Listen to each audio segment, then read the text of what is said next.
Bienvenue à ce numéro du Journal des Journaux Paris du 19 au 25 décembre 2022, un numéro que nous entamons avec la célébration du 18 décembre 2022. À cet effet, le chef de l'État exige plus de résultats dans la lutte contre la corruption, titre entre autres à sa une hebdomadaire satirique Le Canard déchaîné, qui nous rappelle que le président de la République a prononcé son traditionnel discours à la nation. Une occasion pour Mohamed Bazoum d'évoquer plusieurs sujets importants touchant à la vie de la nation, notamment la question de la lutte contre l'impunité. Cette partie du discours du chef de l'État a fait ressortir une certaine insatisfaction, voire une attente encore plus grande concernant la lutte contre la corruption, d'après le satirique Pourki. D'où son appel de pied à l'endroit des magistrats pour une plus grande probité et un engagement implacable à punir les actes de malversation financière. L'appel du président de la République à un sursaut des magistrats est donc loin d'être anodin, selon l'hebdomadaire qui poursuit. Il est l'expression de l'attente encore plus grande de la population nigérienne que le premier citoyen a ainsi voulu exprimer à l'occasion de ce message à la nation. Une obligation de résultat pour les magistrats, en quelque sorte, conclut le Canard déchaîné. Célébration du 64e anniversaire de la République, Bazoum salue l'engagement des forces de défense et de sécurité, titre pour sa part le bimensuel Le Troisième œil, qui cite le discours du magistrat suprême en ces termes. J'ai instruit le gouvernement à tout mettre en œuvre pour combattre les acteurs de cette violence.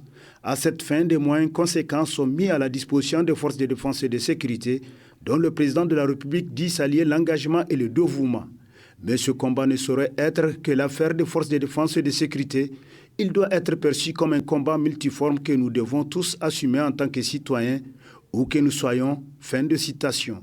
Pour donner davantage plus de la valeur à la consolidation des acquis démocratiques, le président de la République est doté d'ambitions liées à l'exploitation, à la valorisation et à la transformation de nos richesses pour offrir aux populations le bien-être tant recherché selon le Troisième œil. Célébration du 18 décembre, Mohamed Bazoum a décoré plusieurs personnalités nationales et étrangères, titre pour sa part l'hebdomadaire L'Éclosion, qui nous apprend que de ces personnalités étrangères, notamment nigérianes, l'on retrouve le gouverneur de l'État du Niger, le gouverneur de l'État de Yobe, le gouverneur de l'État de Kebbi, l'ancien ministre des Affaires étrangères du Nigeria, ainsi que l'opérateur économique Mangal Dahirou.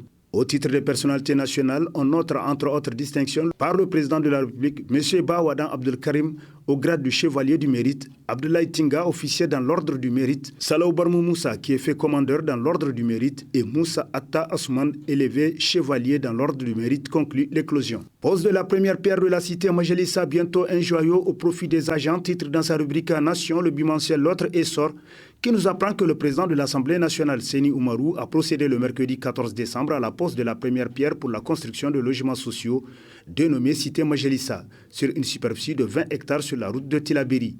Ce joyau architectural qui sortira de terre dans quelques mois a pour bénéficiaire le personnel de l'Assemblée nationale, d'après le journal qui poursuit. Un geste louable et noble à l'endroit des bénéficiaires qui ont salué ces gestes combien importants qui sécurisent leurs familles respectives. Dans son discours à l'occasion, le président de l'Assemblée nationale a souligné sa disponibilité à accompagner toute œuvre tendant à améliorer les conditions de vie et de travail des agents du Parlement, conclut L'autre essor. Retrait de la proposition de loi sur la répression des actes impudiques ou contre nature sur une personne de même sexe. Qui sont ces Nigériens qui sont derrière ce lobby homosexuel? Se demande l'hebdomadaire Le Courrier, qui constate que l'affaire fait le buzz sur les réseaux sociaux. La proposition de loi courageusement introduite par la députée de Seper Inganchi, l'honorable Nana Joubi Haruna Mati, pour voir l'État réprimer tous actes impudiques ou contre nature sur une personne de même sexe a été retirée par l'intéressé, nous apprend le journal, qui nous apprend davantage que récemment, c'est une publicité sous forme de sketch abordant sous les meilleures coutures le phénomène homosexuel qui est passé comme lettre à la poste sur Télé Sahel.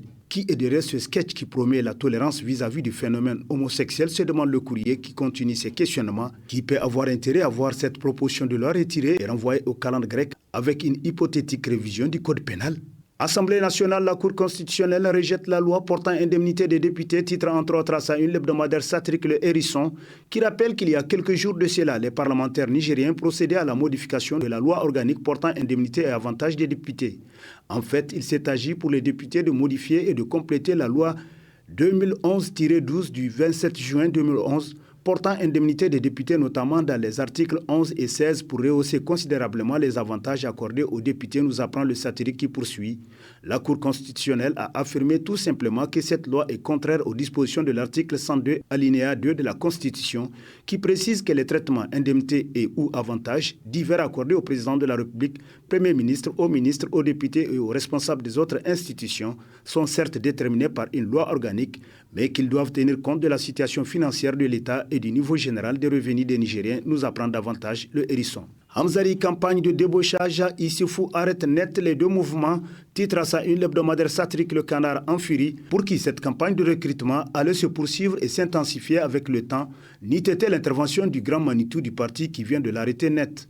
L'on apprend en effet que l'ancien président de la République, Issoufou Mahamadou, a ordonné la cessation immédiate de la campagne de mobilisation populaire au nom du parti et toute forme d'agitation autour du mouvement Hamzari créé par des sympathisants du président Bazoum qui veulent voir ce dernier se libérer de l'emprise Issoufou et des caciques du présidium du CNPNDS Tareya, selon Le Canard en furie. Cabale contre Omarou Dogari, la déstabilisation du parti de Hamamadou en marche, titre à sa une l'hebdomadaire Le Nouveau Républicain, qui constate qu'évidemment, les habitudes ont la vie dure.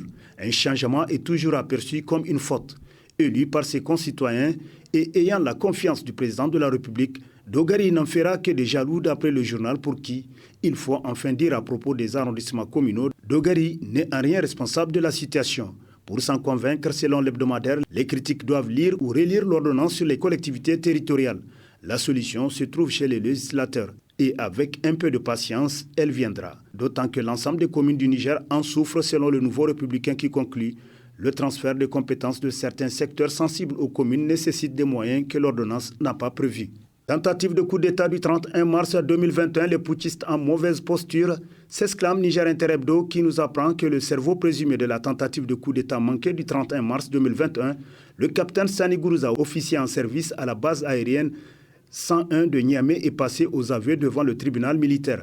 Il a reconnu les chefs d'accusation contre lui à l'occasion du procès ouvert le 13 décembre dernier.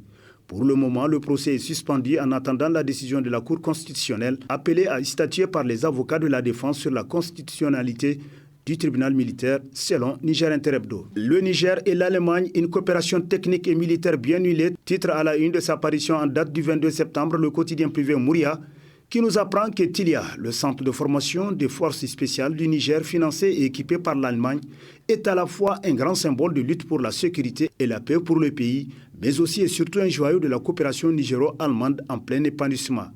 Le Niger, dans son option de diversification, de partenariat technique et stratégique, reste à la fois très sérieux, serein et conservateur des relations dans tous les domaines de la coopération.